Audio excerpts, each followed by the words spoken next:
Hello, everyone. Thank you for coming this evening. Because we have four fantastic panelists, I think I'm going to get started in about 60 seconds because I want to introduce everyone, and that's going to take a couple of moments. And I believe this event is being recorded. I'm only pointing that out just to make sure it is, in fact, being recorded. Thanks to everyone who showed up a bit early. Some familiar faces. Hey there. And I assume folks will keep rolling in over the course of the next few minutes. So my name is Dexter Wimberly. For those of you who don't know me, I'm a senior critic here at New York Academy of Art. I'm also an independent curator, and I live in Japan. I run the residency called the Hayama Artist Residency, and I work with a variety of galleries and museums around the world organizing exhibitions. I'm very happy to be here visiting New York for this event.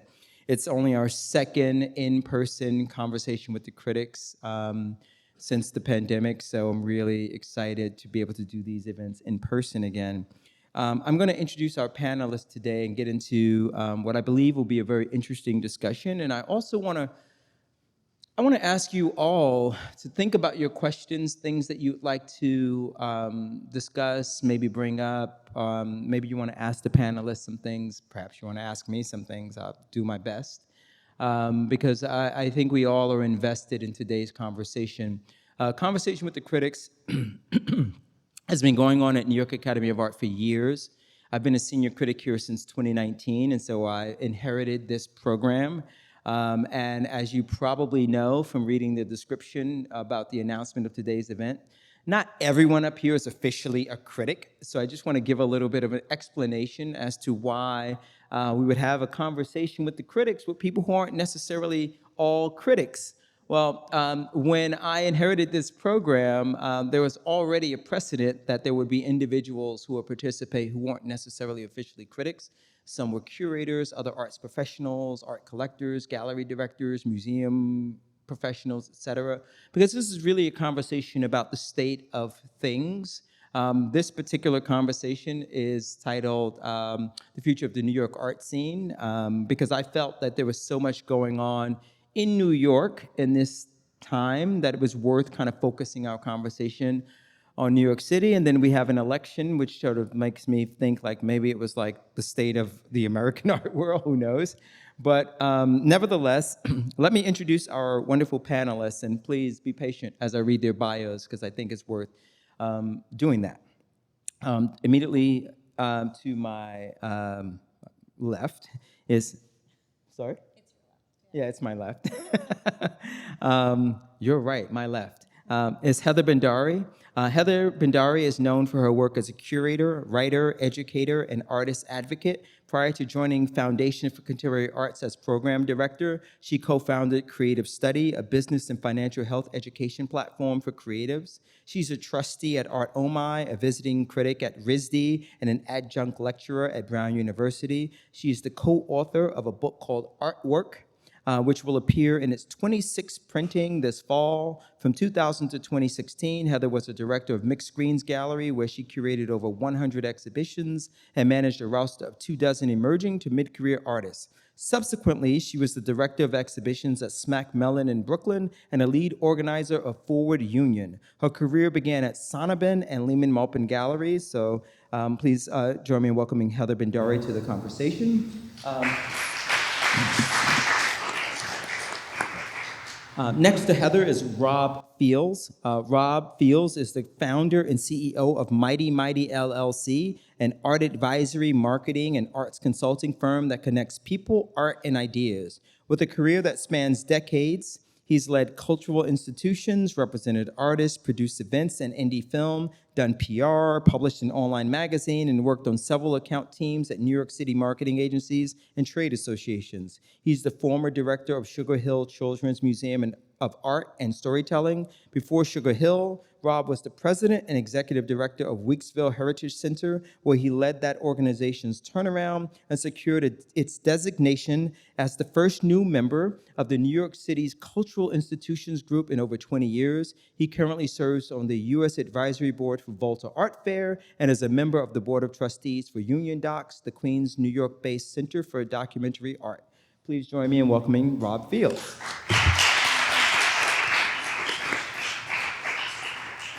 Next to Rob is Casey Lesser. Casey Lesser is Artsy's Director of Content, Editor-in-Chief, and Curator-at-Large. She joined Artsy, pardon me, the world's largest online art marketplace in 2013 as a writer and editor on the editorial team. Now she leads the company's editorial, curatorial, social media, and communications teams. Casey has been responsible for conceiving and executing Artsy's major reports and marketing campaigns, including the Artsy Vanguard, the annual list of the most promising emerging artists working today, the Women's Artist Market Report, a data-driven report on the state of women artists' auction markets, and Foundations, an online-only fair featuring galleries that support emerging artists. Her curatorial endeavors include online and in-person exhibitions, including Artsy's 2021 Curatorial Trove, which featured works by 11 rising artists in Miami Beach, coinciding with Art Basel. Please join me in welcoming Casey Lesser.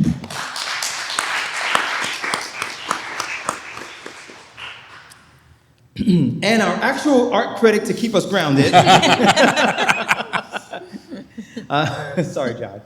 John Vincler is the Co-Chief Art Critic along with Johanna Fateman of CULTURED magazine. Previously, he was a regular contributing critic to the New York Times and authored a column on what we see when we look at paintings in our digital contemporary for the Paris Review.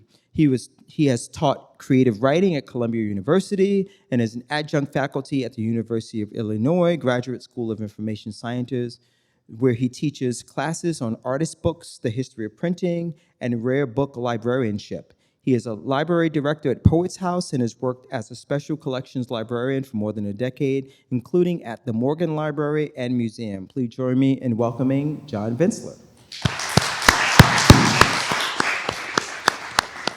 So, as I mentioned earlier, so much about this series was originally focused on sort of art criticism and sort of thinking about particular artists and trends and sort of the reactions to certain exhibitions.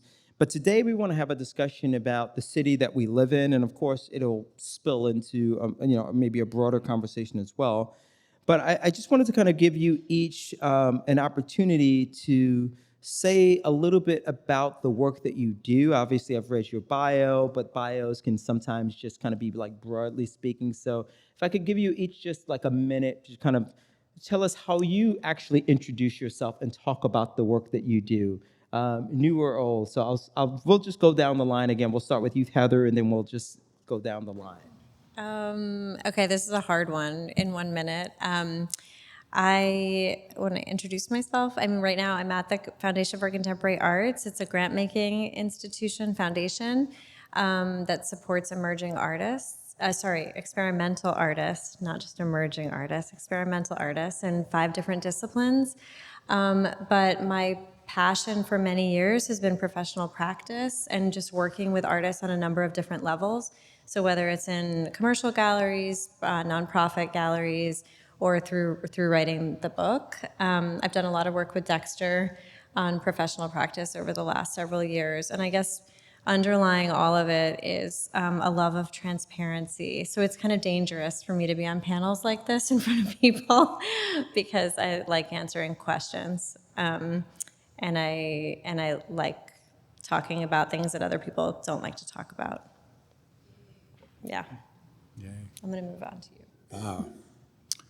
So when people ask me, what do you do, and particularly my friends who are outside the business, and I say, well, I'm an art advisor, and they're like, oh, you're starting a gallery.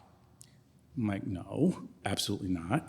That's not a business that I recommend for anyone, unless you're already doing it. But I describe myself as a marketer and an art advisor. Marketing because that's where I cut my teeth. That's the lens through which I look at the world. How do you connect with audiences? And I've always been this person who has been an advocate for artists and ideas in institutions. I used to be an artist manager at one point, not very good, so that's why I'm not doing that right now. But I really always loved creating pathways for people. And so part of the work that I do as an art advisor is trying to bring more people into art collecting. Because I hate this whole thing that the industry tends to do, which is like, oh my God, we don't know where new collectors, they're dying off, because the boomers are dying off and everything. But they're not being replaced by a younger generation. And there's this sense that art collecting is elitist. It's only for you if you have a certain amount of money, and none of that is true. And so a lot of what I'm doing is trying to figure out ways, and through my work is to talk to people and educate them on how they can, at wherever they are in their financial life, in their in terms of the artists they have interest in terms of the type of art they like, there's opportunities for you in the industry to be a collector and support artists. And so that's a lot of what I do. Thank you. I lead the content team at Artsy, and I've kind of used multiple titles because I think that's really vague and hard to understand. But a lot of what we do is focused on storytelling around art and artists to similarly inspire more people to begin collecting. So I run our editorial team. We do curation of all the website and the app of Artsy, and as well as our social media. So kind of using those surfaces to build up art and artists to make it more accessible. So since, I guess, since September, I've been the Co-Chief Art Critic at CULTURED magazine. I was asked by the magazine to review the Whitney Biennial this year, and I had been aware of Culture. Culture's been around for 11 years. Started in Miami, still based in LA, but there's I think, majority of us now in New York.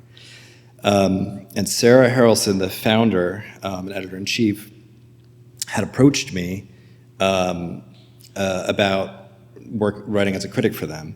And it's something that they hadn't done, although they do a lot. They cover a lot of the art world, and actually give a lot of attention to collectors as well. And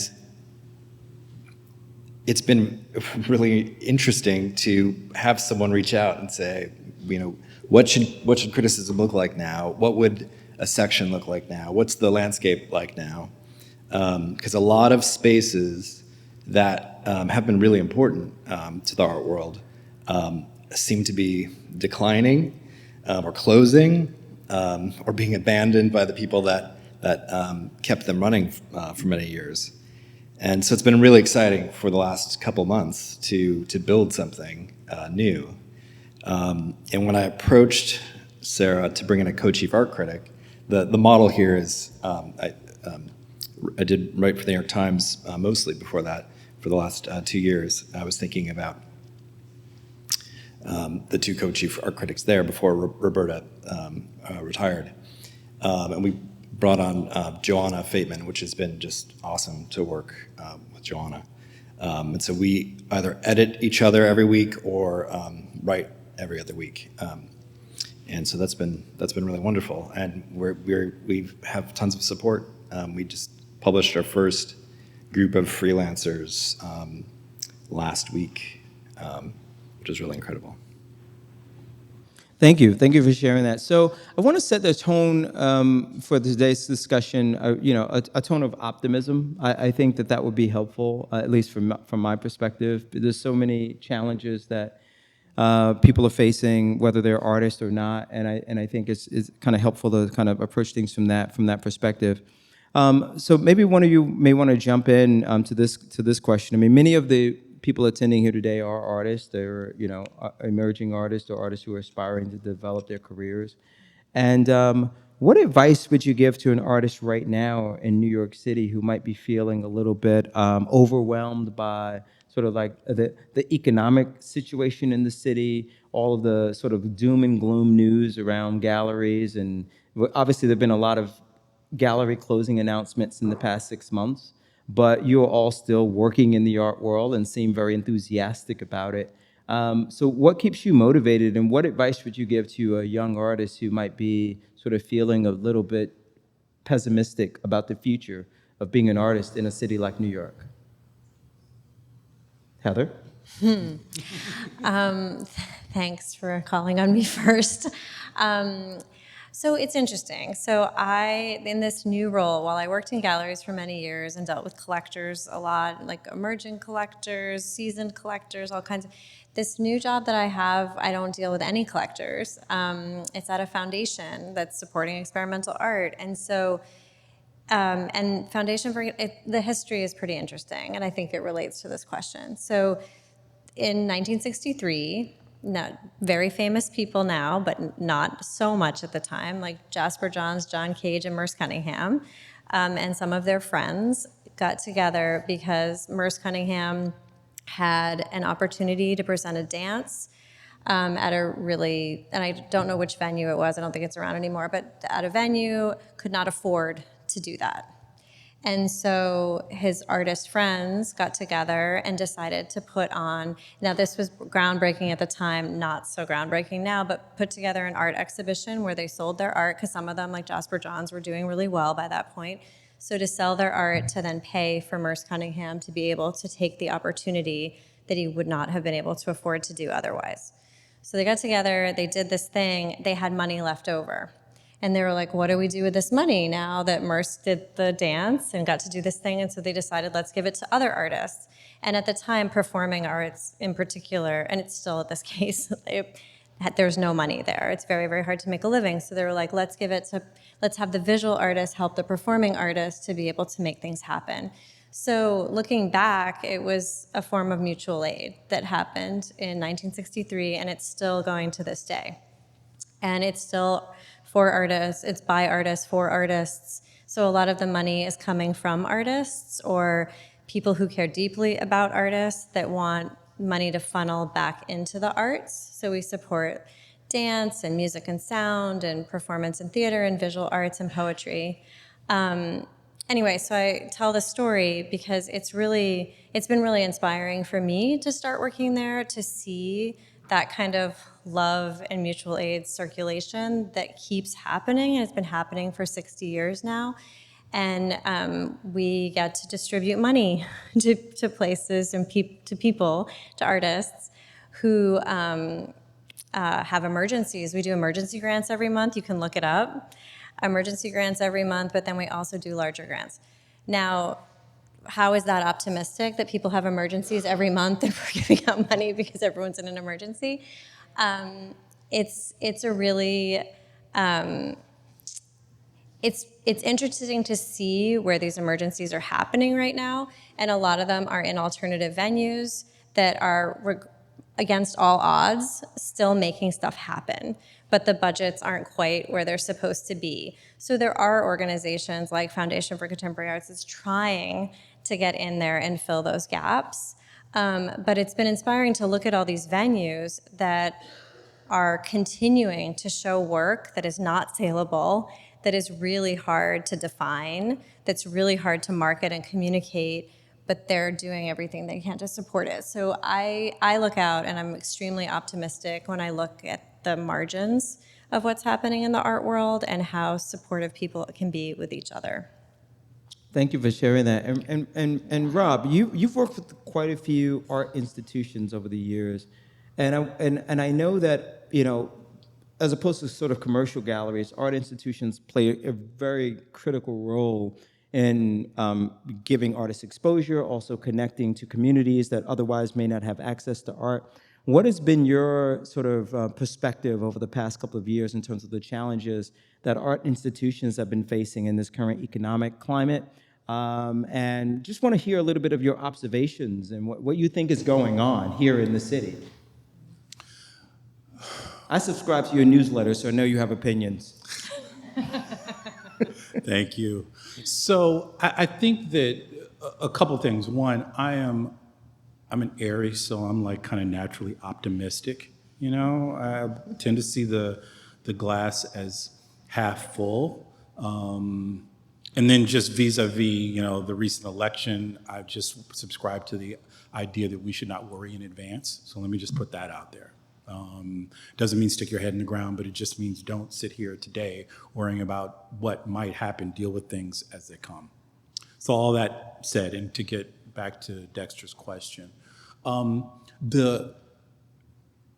we are in a city that's dense with art institutions and cultural institutions, which is on one hand great. There are probably about 1,100 cultural institutions across the city that are funded by Department of Cultural Affairs. And it's awesome. We go outside of New York City and the density is significantly less. So neighborhoods, boroughs have all their concentrations of all kinds of cultural institutions. And so that is a wonderful thing. Could there be more done to support them? Is the nonprofit model broken? Answer in both cases is yes, right? And I do think that is important as we think about some of what Heather was saying. It's like this whole idea of mutual aid leads to a larger conversation around community. And most cultural institutions think about themselves. It's like, we're doing our thing here. We've got our board. If you have an endowment, you're thinking about your endowment and your operating and your staff. And it's like, institutions need to think about themselves really in the context of community, because they can be places of refuge. They can be places of inspiration. They can be places where they act as a kind of neutral ground to bring people of good faith who just see things differently together. The whole idea of civic dialogues can happen in art institutions around art. So I'm encouraged about that piece of it. I'm also encouraged too, because just on the visual art piece alone, there's so much good work out there. Like right now, there's so much incredible work. And if you are like me and you get inspired and excited when you walk into a gallery and and your jaw hits the ground because you're like, okay, I was not expecting this, but this is fucking amazing, then there's a lot of that out there to see. I am concerned though, going forward, that, after the election, a lot of people threw up that great quote from Queen Mother Morrison, who was like, this is the time for artists to get to work and make work and blah, blah, blah. And that's great, but part of that seems to suggest that y'all go do that. We're gonna be over here. Call us if you need us. And that's not really fair to artists. And I think that as an arts community, we really need to start thinking about how we all lock arms and stand together. So the artists aren't out there, basically you're sending artists out there to, fight for ideas and say things that need to be said. You didn't give them a pair of pants to wear or something like that. And it's just like, what are you doing? And I do think that it does come down to the business piece of how galleries are operating, the business piece of how cultural institutions are operating, which to me suggests that gallerists need to start figuring out, okay, these are my top 20 collectors. I need to have some conversations with them about why going forward they need to continue to support my program, because we're supporting these artists. And if we close, that's gonna mean something. Similarly, and particularly on the nonprofit side, I think it's super important for EDs, presidents, CEOs to have some serious conversations with their boards about, look, we're gonna keep doing the work we're doing. And many of them were not just doing wild, sort of stuff. It was stuff that was responsive to what their communities were asking for, the types of programming their communities were asking for. And so somebody may turn around and say, well, that looks a little woke or something like that. And why aren't you just doing paintings and stuff like that? Well, they need to make sure their boards are in formation, to quote the other great poet, Beyonce. Everybody's got to be in formation about what's happening if you're serious about this art world, making it through to the other side of the next 4 years. Boards got to be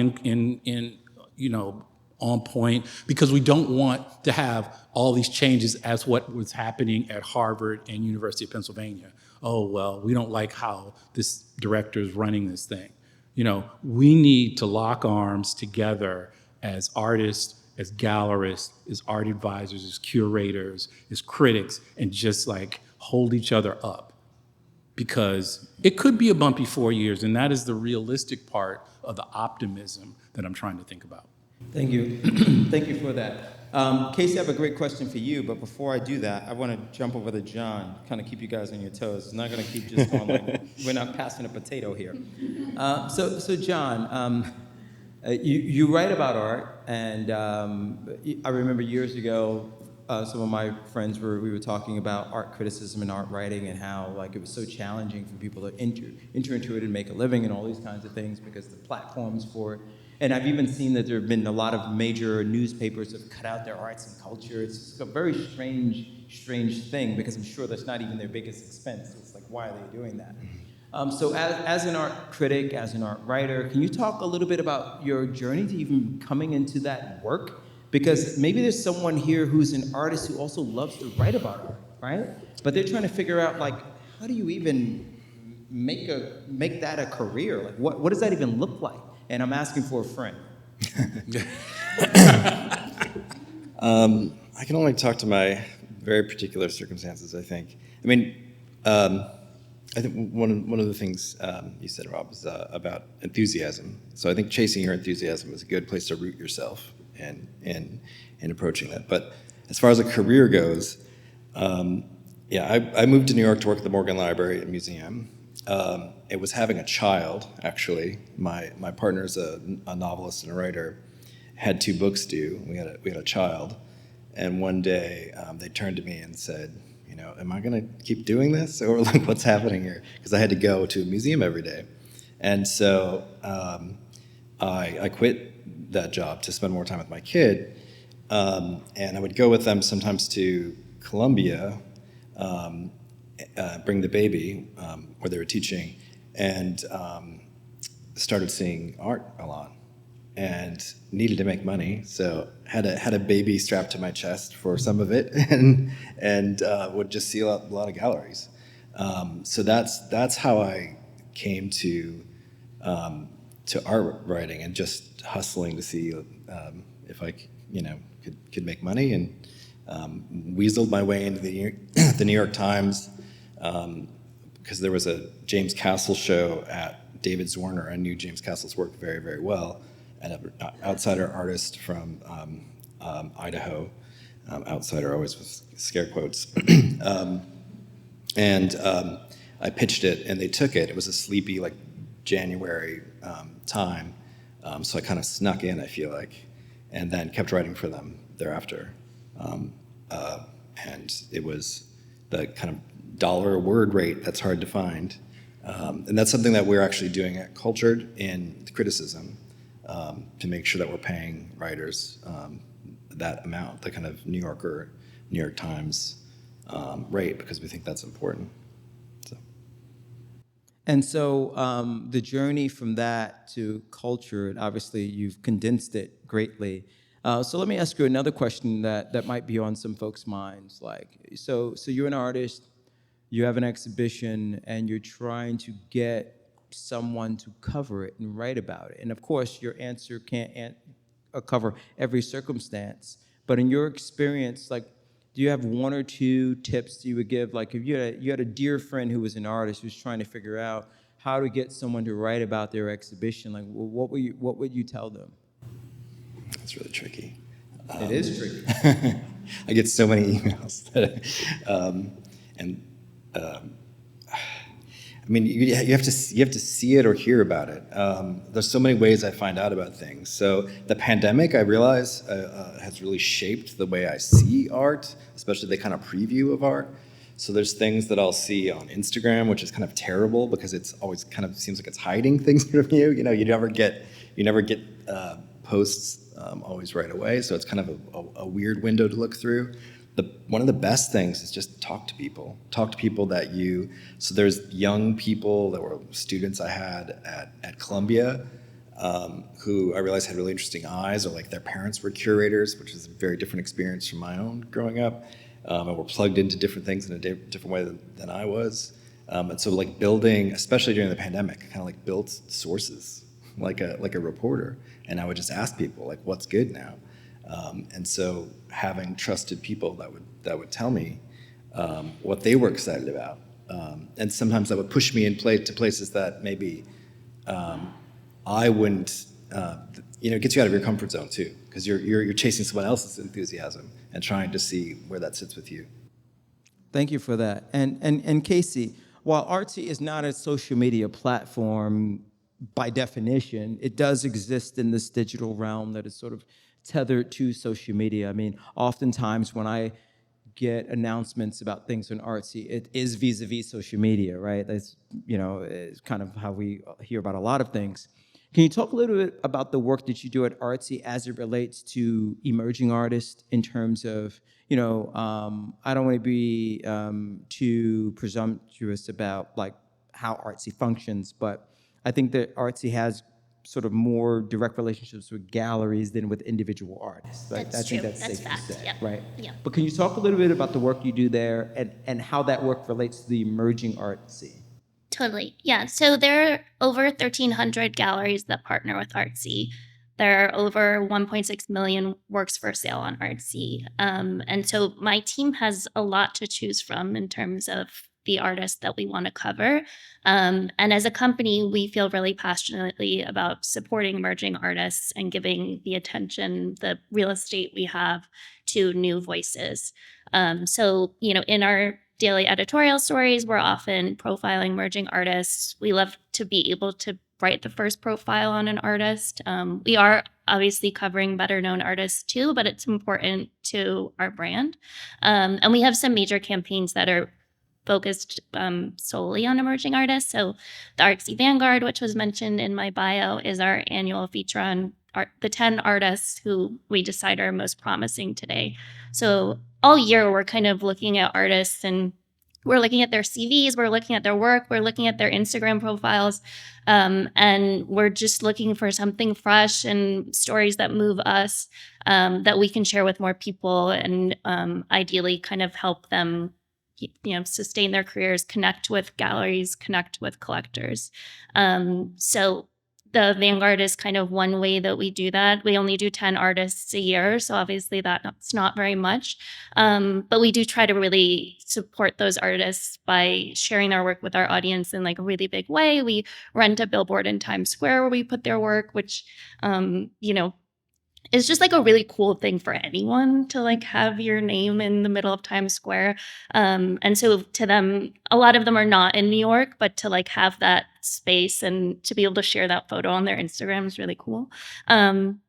But we also do this online fair that was also mentioned, foundations, and we focus on small galleries. Those are the galleries that can really use our support the most, that have these artists that aren't big names yet. People aren't searching their names. So we have this opportunity to kind of create this space that's purely for discovery. And I think when we talk about emerging artists, we're not necessarily talking about young artists. I'm talking about artists who just haven't had their big break yet and maybe have been working quietly for many, many years.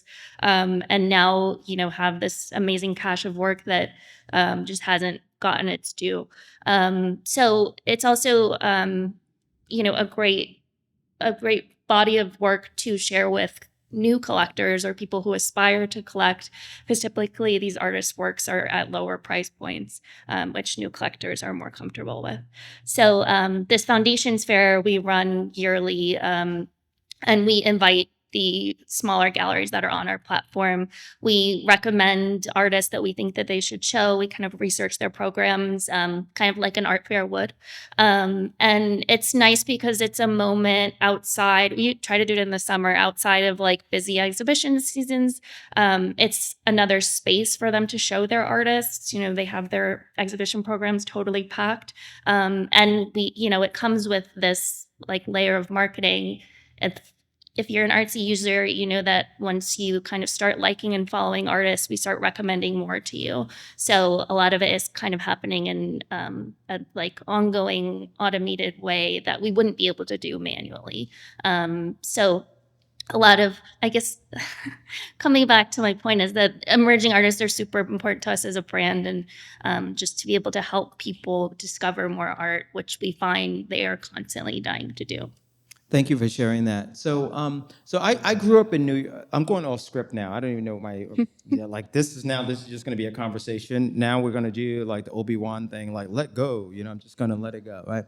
So I grew up in New York City, and now I don't live in the city anymore. And so a lot of what I hear about New York when I'm not visiting is through reading, online news or social media. And there's always this, galleries are closing. But simultaneously, when I'm hearing all this news about galleries closing, I hear about new galleries all the time. So it's hard to understand like what's actually happening. Now, of course, we all have our opinions. Some of this is like anecdotal. We haven't gone out and polled every gallery owner. But just going down the line, like starting with you, Heather, are galleries closing or are galleries opening? Like what's going on with galleries? Maybe someone else has the answer to that, but I think about this a lot because I think about ends a lot, Dexter, like ending something. And I don't think it's necessarily bad that galleries close. Like there are some galleries that need to close. There are like reasons why they should be closed. There are other galleries that are just not good galleries. Like not every gallery is a good gallery. Not every gallery should be around forever.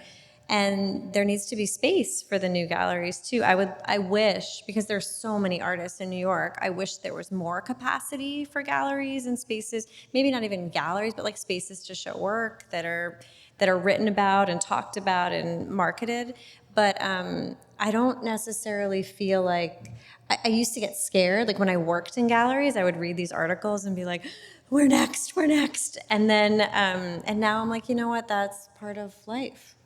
I hear a lot about the new galleries too, and I just feel like as I get older, it's harder for me to keep track of all the young people doing all the young things, but it happens all the time.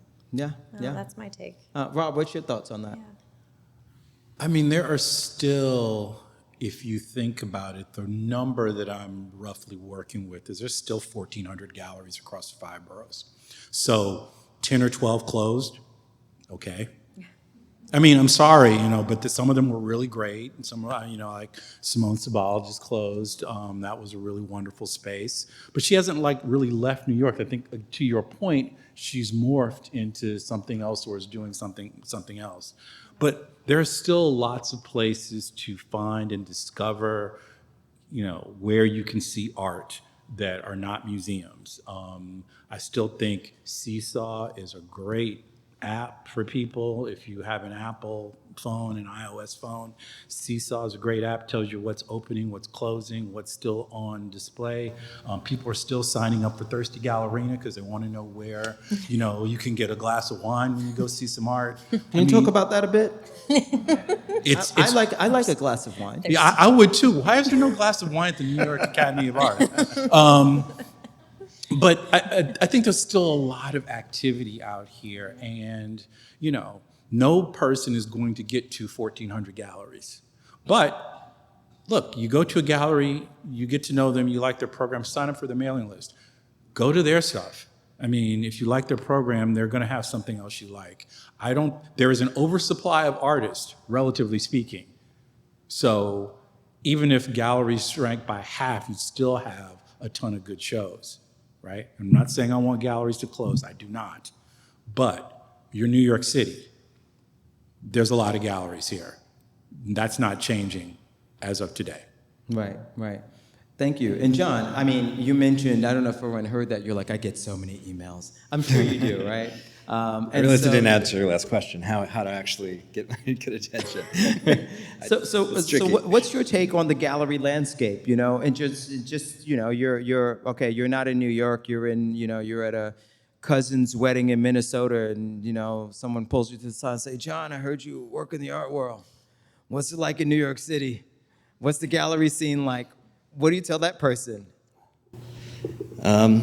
I mean, it's overwhelming how much there is here. But what really excites me is often the smaller galleries. I've been really excited by Blade Study. on the Lower East Side. I reviewed a show by an artist, a sculptor, ostensibly, called Brian Oakes, who makes, they look like analog synthesizers, but they don't make sound. So they're kind of computational, but they're using voltages. So it's kind of predecessor of that. I was looking inside of one of the sculptures. I was like, what am I looking at here? I remember laughing out loud. The gallery is also the size of like, from that pillar to that wall to that wall. It's very, very small. And I'm inside this gallery space, like trying to understand like what I'm even looking at. And I look inside the sculpture and I started laughing out loud because there's 3 lava lamps inside of this like analog synthesizer looking thing. And then there's this little miniature that was like actually a model of Plato's cave on the top of it. It sounds very like conceptual or something, but it was a very compelling object, and it had all these layers.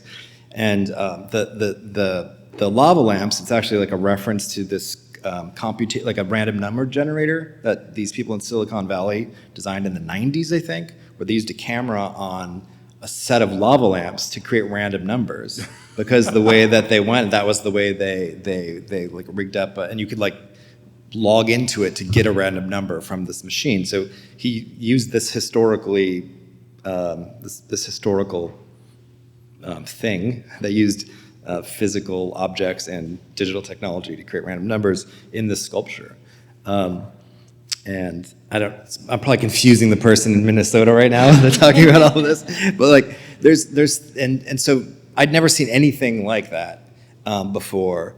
And then as a writer, I'm like, I don't know how to begin to write about this. And that really excites me. And I'm gonna try to do it in under 250 words for a short one.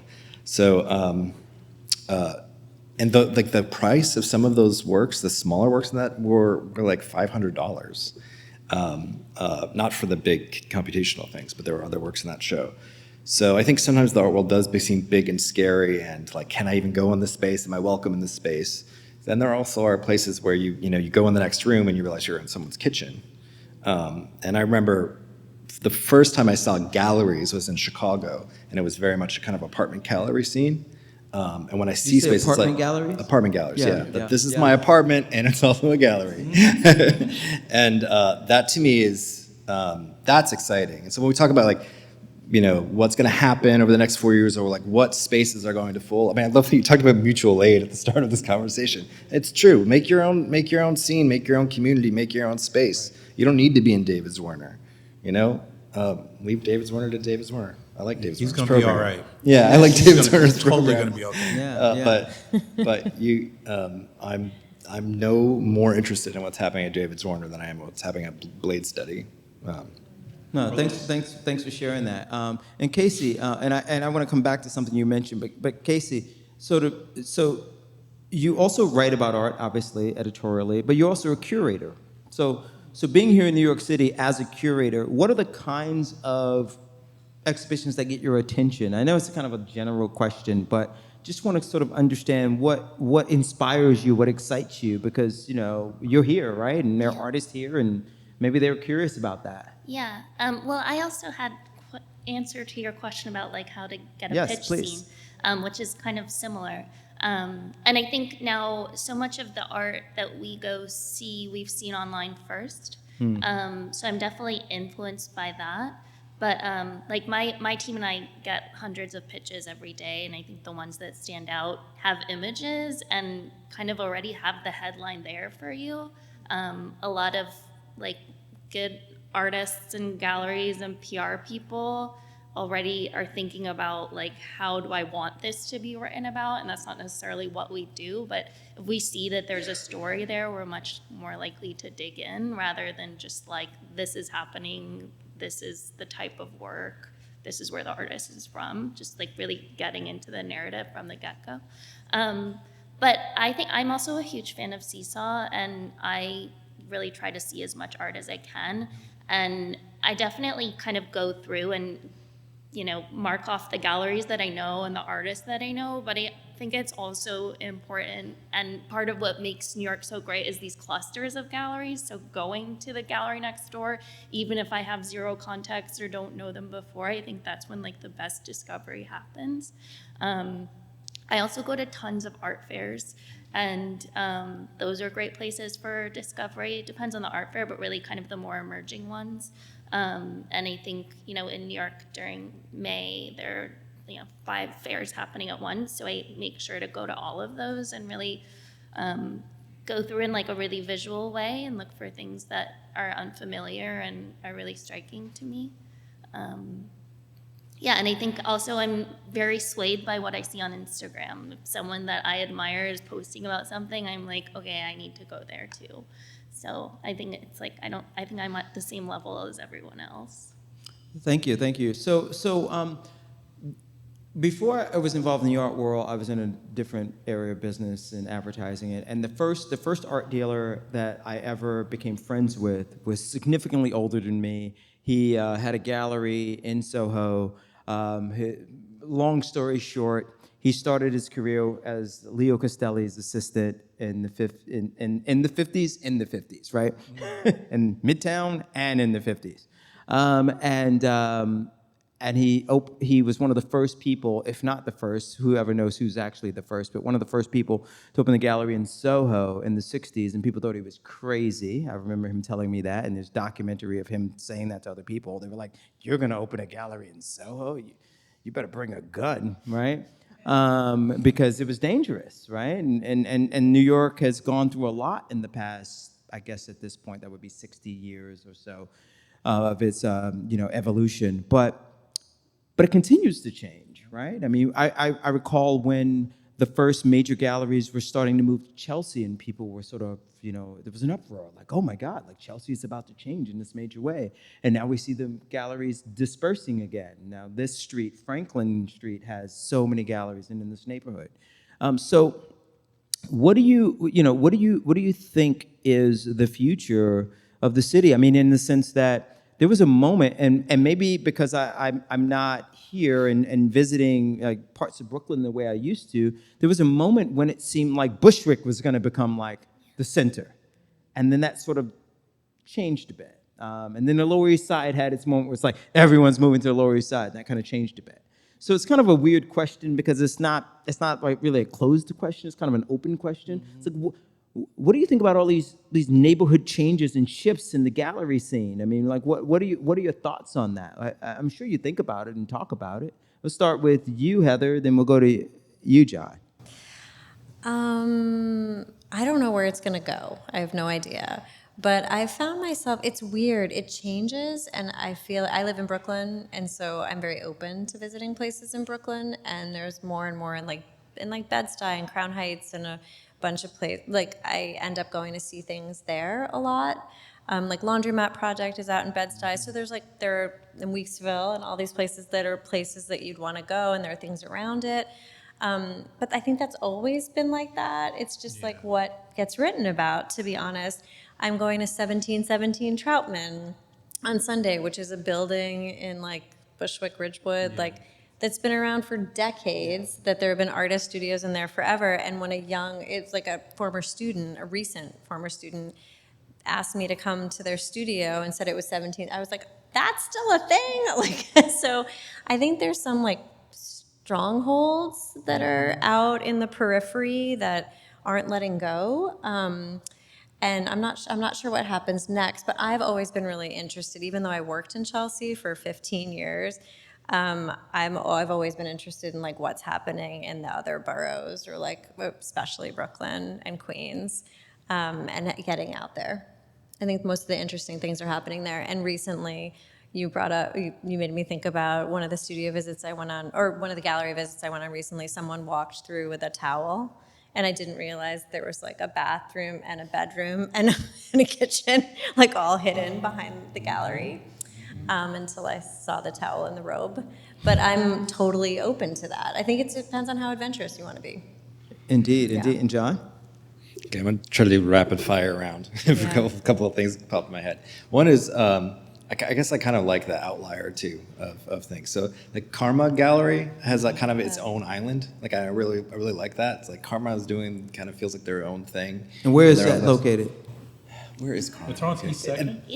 But they just opened a space They in just in Chelsea. Chelsea. Yeah, I know. Four spaces I know. or something like Yeah. I did think about that too. Yeah. They just opened a space in Chelsea, but it's kind of like so that they can say we have another space. Yeah, it's Village. Yeah.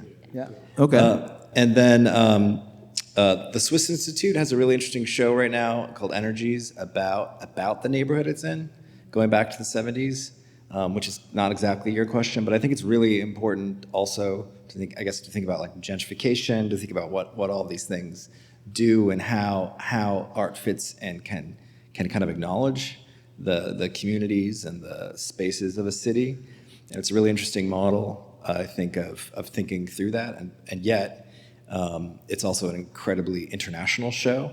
So it like roots itself in a moment in the 70s when a co-op put a wind turbine and solar panels on its roof. It was a sweat equity co-op, but then it has a range of international artists on kind of environmental themes. That's, I think, a really interesting show that I wrote about for Cultured. And then I just saw a show that I also reviewed, and I kind of hated that I had to go there. It was something that I saw. Was like, okay, like this could be good, this could be bad. I don't know. It's Astrid Dick's show at a gallery that I thought was in Bushwick, but that gallery had closed, and now it's at a space called Art Cake, which I was like, I don't know, that didn't seem serious to me or something. No offense to Art Cake. And it's by Industry City. It's just a space that M. David and Company is the gallery that had rented the space. But there's this huge show in this space. I don't think I know there's studios around there, but it's just kind of alone there. And the show really surprised me, and I ended up reviewing that show as well. So, and I was kind of annoyed about it. Being. I went there on a Sunday, like going out of the way, and but like through all of that, I was so glad that I went and saw it, and it like totally charmed me. And it like some of the paintings were just like glitter on top of bubble wrap, and but they were like these. I think I called it like a haptic bauble. Like you just wanted to touch it. And it was like delightful and kind of my sour mood. Like it was fun. Someone was having a lot of fun making this work. And it was the work was really energized, and so I think you can kind of build an island. I think because and you can be in a kind of strange space. You can be in your apartment if you use the tools of getting people's attention. And I still haven't answered that question because I don't know that there's one way to do it. But I think it's possible. Well, thanks for that. I mean, you mentioned the apartment studio, and I want to take a moment to talk about that. You know, I've been a curator for. I never know the answer to this question. I need an answer. I need an answer now. I think I've been a curator for about 18 years. I'm going to use that. That's going to be the answer from now on. So if you ever hear me go, I don't know, just say 18 years. It's probably been more, but whatever. And I think back to the beginning of the journey I was on as an independent curator. It was also at the same time where many of the artists that I still collaborate with now were at the beginning of their journeys, right? And I think about those early studio visits. And I bring this up, and this is really for the artists that are here that might be at the beginning or beginning, whether it's beginning by age or beginning by career. Like, you said, emerging is not always connected to age. Most people think that. They're like, emerging, 20 years old. No, emerging can be any age, right? Like, it just depends on where you are. I think about those early encounters, and oftentimes it was in someone's, like, bedroom studio or their kitchen, and I was very happy to go. And I bring this up because I think that there are certainly artists today in a place like New York City who feel like if they don't have the fancy studio, then they shouldn't be as proactive in reaching out to people to do studio visits. And I say, as long as you feel safe and comfortable with the person you're inviting into your home, then just treat it just like it's any other studio visit, right? And don't be afraid to have that encounter and, be polite, offer them water, the usual courtesies. But at the end of the day, to simply wait until you have the 3,000 square foot studio with skylights before you start inviting people to look at your work, I believe is a mistake. And not all of those artists, many of those artists have gone on to have great careers, but I sat on the edge of their bed looking at their latest drawing, right? While their wife or husband was running out to work. It's like, it is what it is. And I think that's an aspect of New York in particular that I think is quite, you could say this about many other places, but we are talking about New York. I think that's an aspect about New York that I think is like really exciting, that we are in this dynamic city where people come from all over the world to make a living here or make, as they say, make it in New York, whether they're, a transplant from another part of the country or another country, but then also people who were born and raised here also still trying to make it. So I just want to be encouraging to artists who don't necessarily have all of the, trappings of success to not wait to be in a position where you can project that. So I mean, I think please, Rob, jump in. The important thing, and this is for the artist, I think that it is important. Like, what I try to do is to have a sense of humility when I go to an artist studio, and I think that as artists, if somebody comes into your studio without that, you should tell them to get the fuck out. That is your space for creating. Creation is a very tender thing, and you are in many cases just like a musician or poet. You're kind of opening up your veins in some ways. And so the person that comes into your creative space needs to respect that. And so wherever you're showing your art, you're like, oh, come by and see some of my work. If they're not giving you that, like, thank you for inviting me here, then maybe they don't need to be there. And so you should never feel bad about, oh, I had to suffer through this big gallery, this person or this, superstar, this rock star art advisor who came to my place. It's just like, no, they should be coming with a sense of humility. Mm-hmm. I second that. I feel like whenever I go to someone's studio, it's like going to their home, and I know how vulnerable it is to let someone into that, especially if it's their actual home. Right. But in any case, it's I wouldn't walk in if someone invited me to dinner at their house. I would not walk in and be disrespectful to them. Basic, So, basic stuff. Basic. Yeah. And you should expect that. You as an artist should expect that sort of basic courtesy, professionalism from people that you invite into your spaces. Period, point blank, end of story. Yeah, I mean, Casey, I'm sure you've done tons of studio visits, right? Yeah. I would say also to like not be deterred by all the beautiful studios that you see in photographs online. Oh, please. That is not their first studio, and they probably also, like, the photography is doing it favors too. We had an artist once, we were doing like a package of merging artists, and we asked to do studio shots of all of them, and the artist said he was like between studios at the time, but a patron friend has a cabin on the Queen Elizabeth II, which is docked nearby. So like, can you come there? That's where I'm staying. And we took the photograph of him on board of this ship. Years later, he wrote a piece, and turns out that he just like rented that space for the day. He had no connection to it, but he was just like, fuck it, like, I'm just gonna take a cool picture, like, where I want to. I kind of respect that. Yeah, you gotta respect the hustle. You gotta respect the hustle. I kind of respect that. It's funny, yeah. I mean, New York's a funny place in the sense that, it's, okay, let me back up a little bit. I love New York City, and always will. Whether I'll ever live here again is to be determined by circumstances that are greater than me. But I think that the thing that I've always loved about New York City is that it is a place where if you have the courage, you can be yourself. If you have the courage, right? People can interpret that any way that they want. But the way I interpret that as is that New York is a place that it's a very strong city that could shape you into what it wants you to be, but you could have the courage to be who you are in the face of that. And as that relates to artists, I think that there's a great joy, I think, in embracing whatever circumstance you're in and just leaning into it as the reality, rather than trying to pretend to be something else.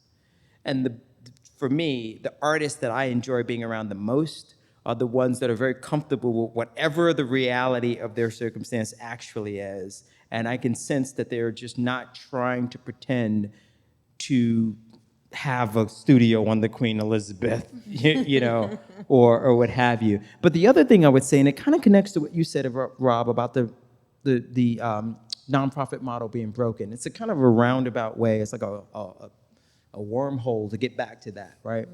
So I don't know what you meant by the nonprofit model being broken, but I have my opinion about what I what meant that was means. arts organizations are, the way they stay in business is courting donors and applying for grants. Right, right. And so the reason I bring that back up in the context of like artists being themselves and being comfortable with their circumstances or situation is that I think that capital,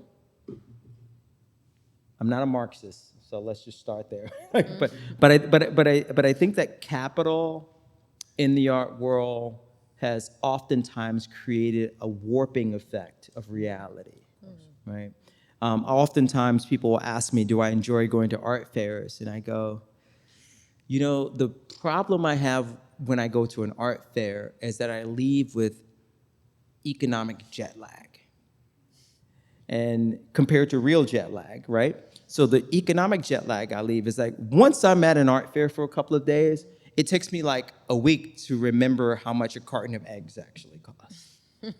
Or what a car payment would actually be, because everything seems so bizarre. Like money almost takes on this weird sort of, oh, yeah, sure, of course that's $800,000. Why not? Like, of course that is, right? Money just takes on this weird, almost like more conceptual. It's obviously, you could argue that it's already conceptual, but it takes on this real conceptual thing that's not even rooted in reality. So I kind of like have to like bring myself back down to reality. And I bring that up because I think that many artists feel like they need to project a certain amount of success and accomplishment and wealth in order to be taken seriously, you know, because of what they're seeing on social media, because of the dynamic of like dealing with wealthy collectors and wealthy donors, and that power dynamic of like, you know, having that rich person come into your studio and you have to at least like put forth this image. At the end of the day, though, you know, what matters is the work. Isn't like, it? is the work Isn't it true? like that thing that just, you see it and you're like, oh, this is out cold, you know, like that is ultimately what matters. And so you can do the trappings, you can do the hustle, but at the end of the day, is the work good, you know? You're trying to get this exposure, you're trying to get John to come and review your show, you're trying to get Casey to send one of her team down to your show, but is the work good? Are you saying anything new and interesting, or that is deeply personal for you, or you grappling with ideas? That's at the end of the day, you know? And all the other stuff that you see out there is being done, right? So the question for artists is, why are you spending time in front of this canvas or making this sculpture? Like, what is your why? What are you making this work for? And if you're not ready to answer that, then all the projection in the world is like, you're kind of wasting time, because there's somebody else there who's focused on the work, who they will see and be like, wow, this is incredible. I'm not seeing this approached in that way. And so that is the thing I think that's important.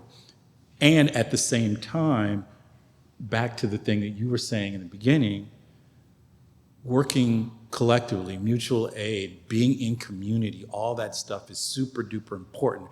Finding your tribe of people. This idea that you're just gonna make it on your own out here. Well, nobody is an island. You've got to do your work and be true to that, but you've also got to be in community for people so you can have some people around you to tell you, keep going, or some people around you who will tell you, you're tripping, stop, you know? All that is important for you developing as a whole human being who makes art and makes great art so that somebody like us comes into a gallery or some little space and goes, oh my God. That's ultimately what you want. And everything else will kind of take care of itself after that. But the work, is really, Yeah. I feel like that's like from seeing like, Candy Lopez's recent show at ACA or discovering Alex Gardner this summer at Periton. It was just like, what is this? Yeah, I had a conversation earlier today with an artist about the fact that for both of us, me and the artist I was talking to, the thing that keeps us going is that every once in a while you have a moment looking at a work of art that just changes you. And it's hard to get that experience with a lot of other That, media. or I would say the other thing that's also exciting, just as an observer and an art advisor, is to get to know artists and to see their practice develop year over year, like literally, like from this year to 2023, seeing Candy Lopez's like work. She does textile work, and it's developing. Like she's figured out how to do the shimmer on this like textile work. That's like, holy shit! That whole booth at Armory just sold out right away, and for good reason, right? The work is that good, and so just being able to kind of be an observer of that journey too, to see that artists are continuing to develop and to deepen their practice and to explore new things. I mean, that for me is exciting. And that is what makes me go around back to clients or other people. I'm like, yo, you've got to go see X, Y, and Z. That show is amazing. You've got to go see that. And that's ultimately, if you can do that, then everything else will take care of itself. Well, thank you for that, Rob. And one of the things you said about artists having you said find your tribe. I just want to take a moment to talk about that. Most of the successful artists that I know who are still sort of, their careers, they're still building their career. They have a group of artist friends that they share resources with, Exactly. they share information with, and information is actually the greatest resource. right? Absolutely. Like, don't work with that gallery; they're not going to pay you. That's real. Don't show with that museum; they don't pay for shipping. It's just like That's real. basically like information is like the most sort of like valuable thing. I want to ask you all a really unfair question. Do you think that the election is going to have a negative effect on the art scene in New York City or the country in general? And you can ask me the same question after you've answered it. I think potentially. answer.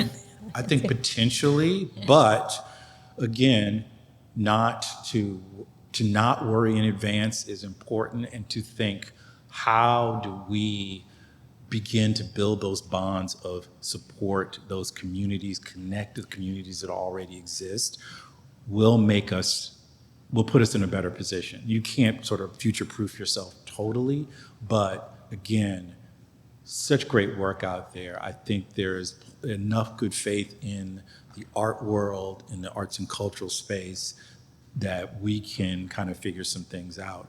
We do have to figure out the financial piece for the institutions that we want to support us, because that is, as I said, the nonprofit model. There's a bill going to the House on Thursday, HR 9495, which would let the government declare a nonprofit a terrorist organization.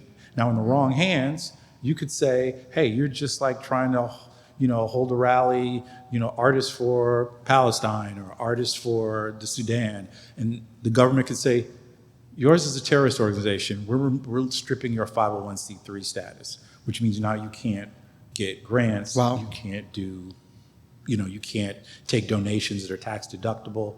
So again, we've got to figure out, how do we help organizations think about the money piece so they can still exist? And that is going to be the thing going into the future that we got to kind of figure out.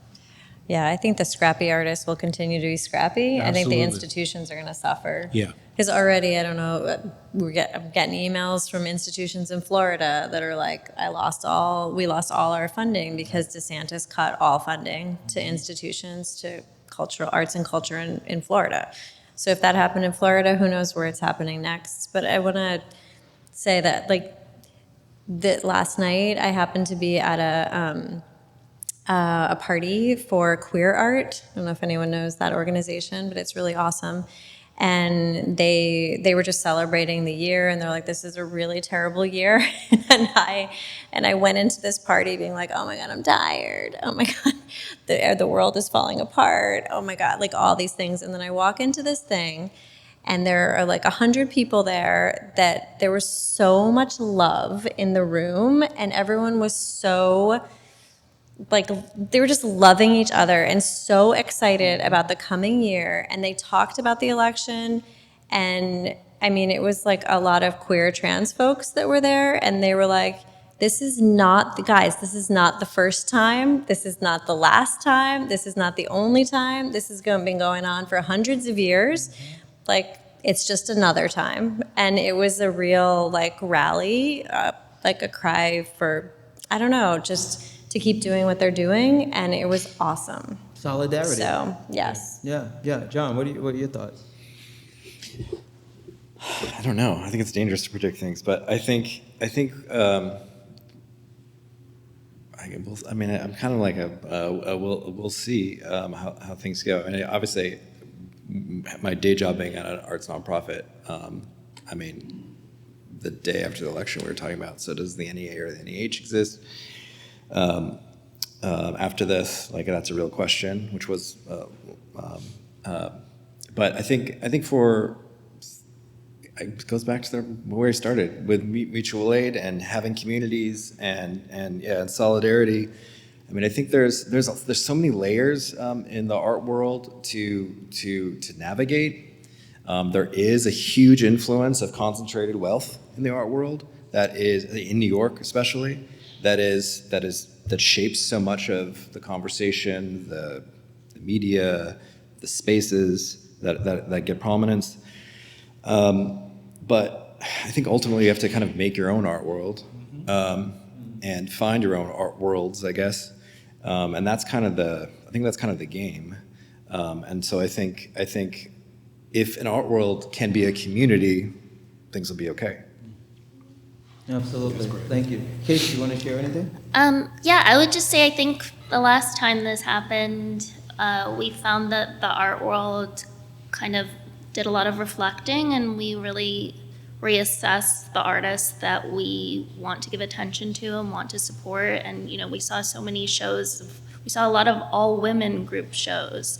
We saw so many more artists of color getting attention and being picked up by galleries. And so, you know, I'm not saying by any means that this will be a good thing and that it'll be easy, but you know, maybe it is time for another kind of reflection of that kind. Yeah. I heard one, you know, this is a non-art sort of perspective, but I was listening to the former director Move On.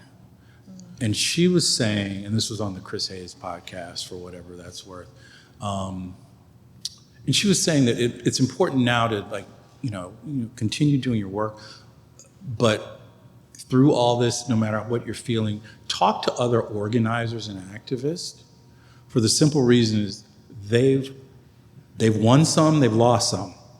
So they have some perspective that many of us do not have, because we put kind of all our eggs in this basket. Now we're all deflated, and, you know, we've all been seeing what and thinking and talking about what it could mean to have a return of, you know, 45 back to the White House and all that stuff. But I do think that's really great perspective. It's just like, get some perspective from people who've been at this for a long time while you're doing your work, because it can help you, you know, again, put things in perspective so that you can continue to do your work, you know. Well, thank you for that. So we're coming toward the end of our discussion here, and you know, there's a rare opportunity to have four very diversely experienced people here. If there are any questions or thoughts from the audience, now would be a great time to do that. So the hand right there went up before yours, so we're going to go with your question first, and we're going to come to you in the front row. Yeah, I just wanted to address the fact that the entire dialogue and conversation, even the tag terms we use like community, have become there's these buzz terms that only have developed in a liberal democracy within this elitist bubble of New York City within the last 4 years. And I'm wondering whether any of this can withstand the juggernaut, ideological and otherwise, of the future Trump administration. And they are going to be no holds barred.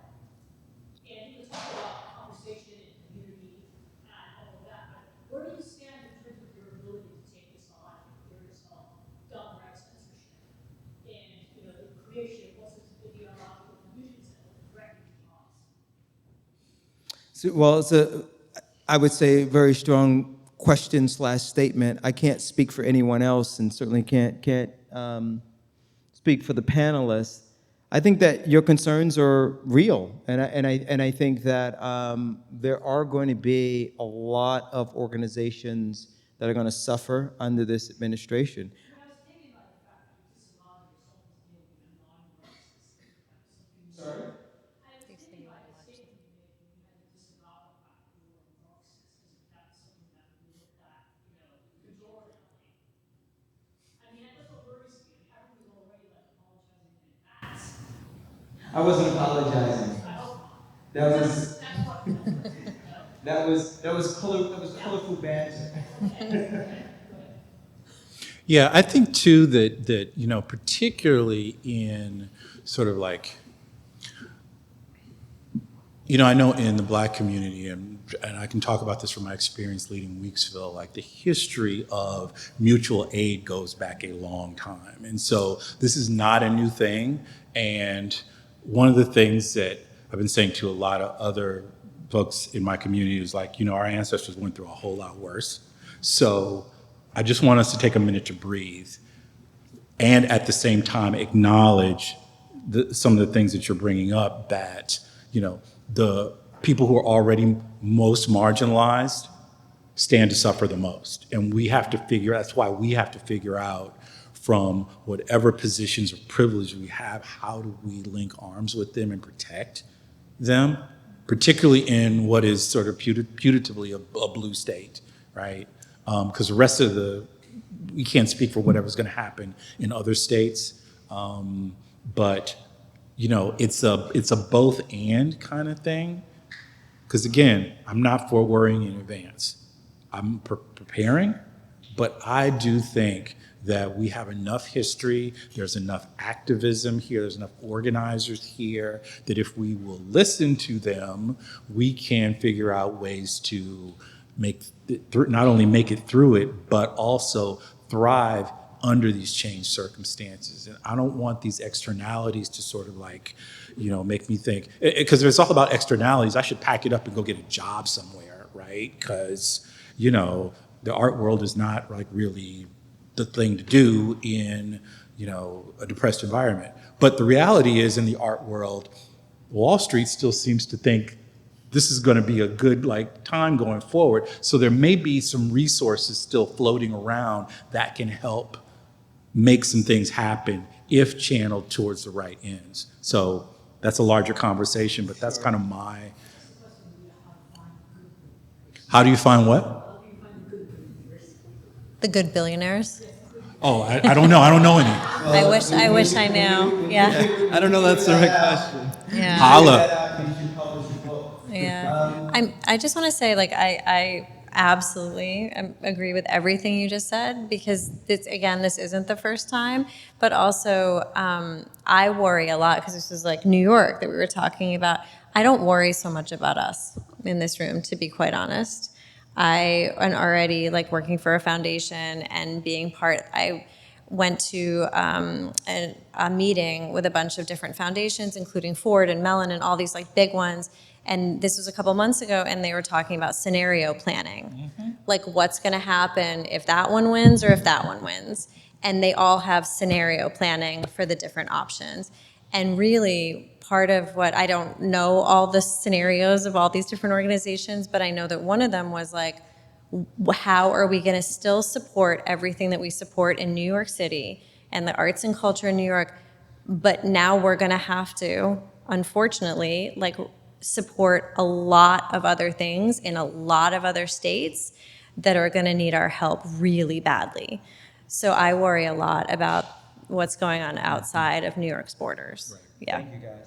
Yeah. Question in the front? Yes, makeshift collectorship. Anyone who want to address that? Yeah, I mean, I do think that I see a lot of artists who are choosing not to be represented by galleries because of their personal beliefs and because they want to kind of maintain that autonomy and flexibility. But I also see that they're really hustling, so I'm not saying that's a solution. I also see a lot of artists uplifting one another and kind of forming collectives and putting on their own shows and kind of spreading their influence. And then I think obviously I have to beat the drum of online. But, you know, I see a lot of artists that have really great Instagrams, are really good about documenting their work, telling their own story in their own words, having a website that looks great and has like the work that they made yesterday. So I think that there is kind of this autonomous, not autonomous, but like artists supporting artists kind of way forward. I don't think that it's like a surefire model or anything, but Particularly because Instagram is owned by deeply pervasively powerful. totally. Yeah. And every Yeah. time we put our work on there, we put more money. Yeah. Power in their pocket. Totally. We have time for 2 more questions, maybe 3 at tops. 1 in the front, 2 in the back, and then 3 over on the right. Hey everyone, thank you for the amazing talk. My question is a little more simple in the sense of student visits. You guys briefly talked about student visit, and I'm planning for a pretty big visit, and I just want to make sure I don't fuck up. I'm low clean, so that's the first step. But everything else, tips, suggestions. Make sure you're there on time. That's actually, you know, it's funny you should say that, Basic, Rob. but important. You know, I'm gonna jump in here because I spent a lot of time talking to people about this topic, right? I wasn't prepared for this question, so I don't have like a really like full answer, but I'll just tell you the things that come to mind immediately, right? So Rob, you're spot on. Like being on time is obviously like really important, but also like respecting the time of the people that are people that are visiting you is also important. And what I think is a good tactic at the beginning of a studio visit, I always appreciate this, is to ask the person how much time they have, right? Because often people don't do that. It's like, do you have 30 minutes or do you have an hour? Because the person will feel great to tell you that they only have 30 minutes if that's in fact the case. And they'll feel really odd telling you that when it's like 28 minutes, you're still talking and you're like, And then you think something went wrong. and then you'll be thinking it was a bad visit. So ask them how much time do they have. The other thing is common courtesies. I mean, some of it is so super obvious, but worth stating because we can forget the obvious, myself included, forgetting the obvious. Refreshment. You don't have to cook a meal, but certainly have cold water, you know, or what have you. But now let's get to the art part. Oh, I have one more thing, then we'll get to the art part. So I've gone to studio visits in the weirdest circumstances, and actually I enjoy it. If I have to like walk through a tunnel or climb a ladder, I'm all for it. But not everybody's down for that. So if there's tunnels and ladders, and I'm not even joking, like, you know, getting off the train on, you know, in the Bronx, and they're like, yeah, walk under that L through there and there and through there, and then you're gonna find me. I've done that, and I'm fine with it, but not everybody is. So you wanna just like, depending on where your studio is located, just prepare the person, depending on how they're traveling. Are you coming by car? Are you coming by train? Oh, if you're coming by train, here's what you can expect. Right, just helpful. And then to the visit itself, I think you should already know what you want to show the person instead of asking them what they want to see. So that's like a little like, like hack right there. It's like, I'm going to show you 5, I'll just say painting because it's easy. I'm going to show you 5 paintings that I really want you to see. And if you'd like to see something else after that, I'm happy to bring things out. That's a much better circumstance than, thank you for coming, what would you like to see? And the last thing I'll say is to avoid being really long-winded is ask them at the end of the visit, when would they like to speak to you again? Because it's very odd when someone leaves and you're like, do I email them in an hour? Tomorrow? In 2 weeks? In 3 weeks? Never? Like, just ask them, like, I hope you enjoyed today's visit. I'd love to keep in touch with you. Is it okay if I email you in a couple of weeks and we can maybe continue the conversation? And they may go, well, there's not really a lot I have going on right now that would benefit you, but maybe we talk in a couple of months. That means you don't have to wake up tomorrow wondering if you should email them. Don't. They've already told you. So it's like things like that. Yeah. Be forthright in your questions. And that will reduce so much of anxiety that you would have. Yeah. So.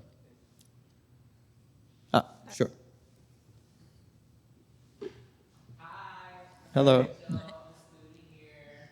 I have a very lighthearted question, so don't get nervous. It's a two-parter.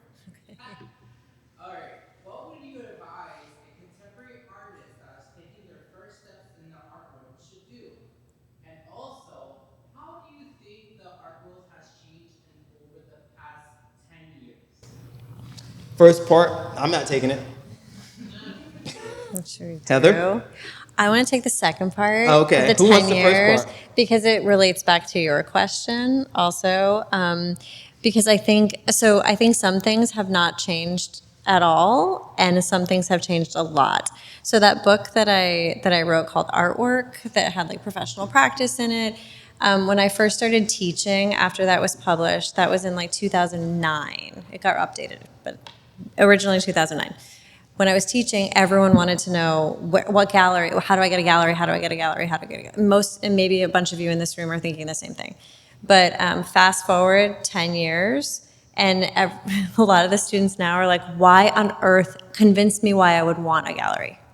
Like, it's a totally different scene. And I feel like watching that transformation over the past decade, a little plus, makes me think that your question, something's gonna give at some point, or something's gonna change, or things are shifting, or the way the art world is defined is gonna be different. I don't think galleries are going anywhere in the long term, but I think like what's important, maybe what's funded, maybe how people look at art, how many collectors, where the collectors are buying things, I think it's gonna change. Like, my students don't care anymore. Like, that's not their ultimate goal. Their ultimate goal is something else, and maybe a gallery will help them get to a different goal. It's not the end result. How about the first part? I'll take a quick stab at the Yeah. first part. I mean, Okay. it's simple for me. I mean, Okay. it's not the answer. It's just my answer. I think that. Okay, I won't even tell you what I think. I'll tell you what I do, which is like more important than what I think. So my oldest son is 21. He's graduating from college in May. And in addition to his studies, he's also very interested, in art. So we talk about art. And the thing I've always said to him is that if you decide that you wanted to become an artist, like forget about what you're actually studying in school, which is architecture, not art. But if you want to become a visual artist, just make sure you don't put yourself in a position where you're waking up every day worrying that if you don't sell whatever it is you're making, you're not going to be able to eat and pay your bills. It's like that means that maybe you have a part-time job doing something else, or even a full-time job doing something else. But the idea of simply suffering through rejection, suffering through being chosen, I just don't think that that's a healthy thing to put yourself through, particularly when it is so expensive to exist in today's world. And also, I'm your father, and I don't really want to have to like pay all your bills. But besides that, I think that it's just important to, as an artist starting out, to not think that you're not a serious artist because you also have a job. The artist Derek Adams teaches at Brooklyn College, and he told me one of the things that he says to his students, and I think this is just important, is he's like, tell me what kind of career you want, which is kind of related to what Heather and Dexter are saying. And he's like, and then I can give you some examples of people who have those kind of careers. Modeling is important, and of course, the thing that changes with models is the context around them. So things that happened for ex-artists, because they were coming along at this time, even like a year ago, may be completely different. But if you have some idea about what you want your career to look like, it's better than just bumping around like, oh, I'm an artist, I don't know what I want. It's like, what do you want to do? Where do you ultimately want to go with this? Do you want to be Jeff Koons, Damien Hirst, or do you want to be an artist that, say, has a little lower profile and has a teaching position at a university or something, but you are still making your art and you're still exhibiting? What do you want? And so thinking about what that looks like for you is going to help you make some decisions. Yeah, and also understanding that, and we'll move on because I know we're getting short on time, but I think the other thing is also, and please, anyone who wants to chime in, feel free, but also understanding that some of the most high-profile artists that you may be familiar with aren't necessarily making a tremendous amount of money from their art. And that disconnect is so like bizarre when people hear it for the first time, when they're like thinking, oh, she's just, I've been following her for 15 years. She's so, and it's like, yeah, but guess what? Like, she's still like doing other things to make income, even though she's a really high profile, academically lauded artist. Careers take so many different shapes and forms. I think what I try to do with my students is to help them understand, like, why are you making the art? It was like what you said before, why, and then who are you making it for? Mm-hmm. And I think when you can answer those questions, it helps you decide like where you're going, which path you're going to take. Yeah. We had another question on the right. Yeah. What inspires each of you in what you do to keep going? I'm going last on that one. John? I just keep seeing amazing things. I mean, and I think especially, I mean, I was doing this before, but I think especially now it is if you have a platform to try to look in the margins and look outside of. I mean, I don't like the try to find the good billionaire or good millionaire like that. That makes me really nervous. I don't think that's the path. But if you have access to something and you can move things around a little bit or make connections or bring someone up, if you have and give someone an opportunity, then you should do that. I think also in I just walked on the way here, like seeing so many like beautiful paintings and all of these, and I love painting. My obsession is painting. But like right now, I'm really excited by work that's making me think about the environment, or that's just taking me to someplace that's just taking me somewhere where I didn't know where I was going, or making me think about the world we live in a different way. And like what you're describing about environmental issues in art, like that's an opportunity. And I, as a writer, am frustrated that there's not enough substantive, serious work. There's sometimes artwork that aestheticizes environmental themes, and that's not it.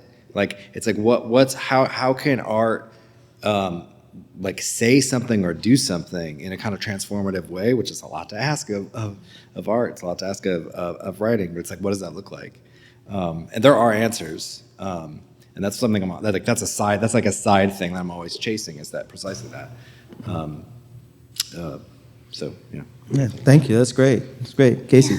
I think I'm just inspired that I get to work in this world. I didn't study writing, I didn't study marketing, I studied art history, and I have so much admiration for artists and just the vulnerable career that is. So yeah, I'm just inspired that I get to do this every day.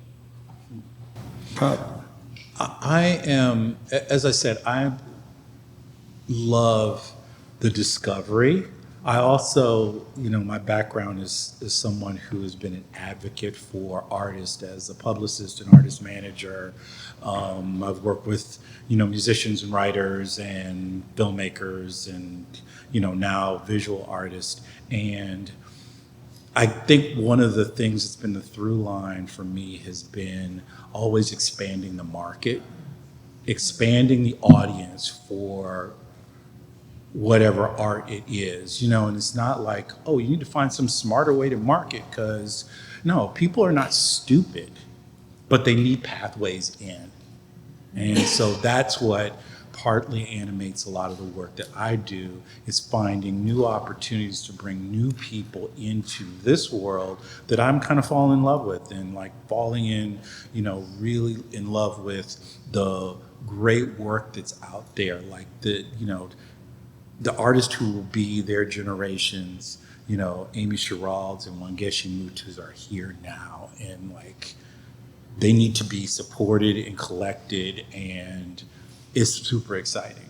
And that is the thing that I would say to you all, as well as you are meeting people, talk to them about collecting, young artists, because your friends are more likely to buy from you if you ask them and say, look, I need to start selling this. You need to start having those conversations, because what we're ultimately trying to do is bring more people into the art world to collect. I was being a little flip at the beginning when I said, oh, the boomers are dying out, but like there's an oversupply of artists and an undersupply of buyers of art. And you all know people. And particularly if you're in school or, whatnot, your art is still super affordable. And from what I see on the wall, y'all have talent. It's like, you shouldn't be afraid to ask for the sale and explain to people, what does it mean that you are buying my art? You guys have to start that conversation too. Can't just be on the gallerist and the art advisors, but you as artists also. Heather? What inspires me, I'm super lucky to, like you guys said, to be able to do what I do and the things that I've done for the last 20 something years. And I've always been a behind the scenes kind of a gal. Like, I like being part of a project, but not the face of so I really love like working with other people and project managing things and getting to see art all the time and being like a teeny tiny part of making something happen. Like, that makes me super happy. And the fact that I get to do that every day is awesome. Thank you for that. Many years ago when I began this career, it was at a very low point in my life. Everyone's had low points in their lives. It just happens for me to be 2007 or 8, and not only was the economy going through whatever it was going through then, but I'd also lost my mother, and was thinking about like what I wanted to do with my life even as an adult, just kind of thinking about making a major shift away from the business I had been in prior years. And I remember walking down, probably it was 24th Street in Chelsea in 2008. It was the summer.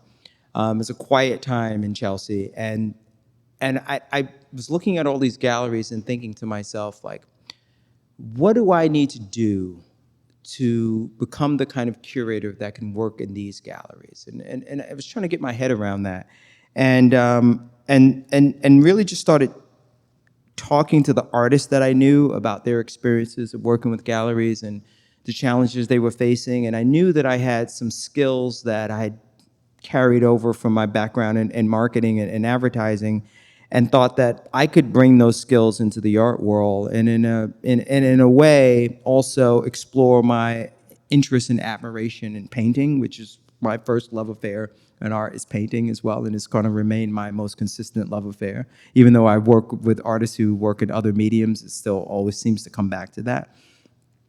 And I was given opportunities by people who didn't necessarily need to give me opportunities to work on exhibitions. They kind of could see that I was driven to do it and knew that my drive coupled with my like honesty would help like shape whatever the project would be.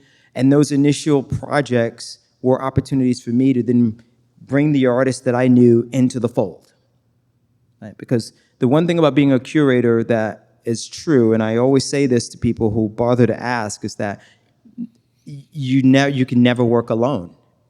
There's nothing I can do that is just me. It's always a collaboration, like always, right? And so what keeps me inspired, to answer your question, is to keep remembering that time in 2008 when I didn't have any relationships that I could really count on, when I didn't know artists that were big name artists, when I had not curated museum shows or any of the things that I would fortunately later go on to do. And I wake up and I remember that. And so when I meet a young artist and they're like, I'm just trying to figure this out, man, and I don't have any connections, whatever, like I know exactly what that feels like exactly. In fact, I still feel it sometimes. So that's what keeps me driven. We've run out of time, everyone. Want to thank our panelists today. I want to thank New York Academy of Art. I want to thank each and every one of you for spending a couple of hours with us on a Tuesday evening in November. Wishing everyone a fantastic rest of the month, the holiday season, and peace on earth, man. Word up. Word. Thank you all. Thank you.